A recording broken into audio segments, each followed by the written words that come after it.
تقديرات تقول هاي نعم. المادة 16 اللي تم التصويت عليها راح تطفي تقريبا 100 مليار دولار سلف من 2004 إلى نهاية عام 2023. عندك تفصيلات حول الموضوع أستاذ عبد الرحمن؟ 100 مليار دولار.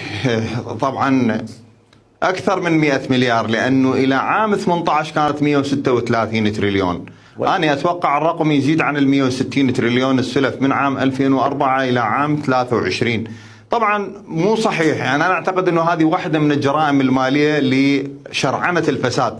هذه السلف قدمت إلى الوزارات، ويفترض انه اطفاء هذه السلف. انا ما اتوقع انه وزاره اخذت سلفه من 2004 ل 10 ل 12 ل 15 ولم تستطيع اطفائها.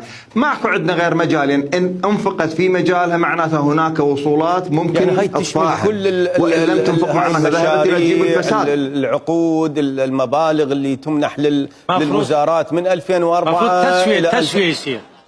شلون استاذ؟ يفترض إذا أنفقت في هذه المشاريع تسوية، ويفترض عدم الموافقة نهائيا على هذه المادة.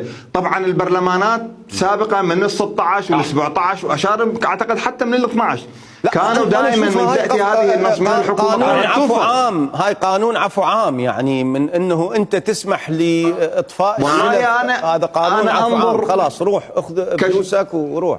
أنا شرعنا للفساد، لأنه هذه الأموال 70% تقديرات أنه ذهبت إلى جيوب الفاسدين.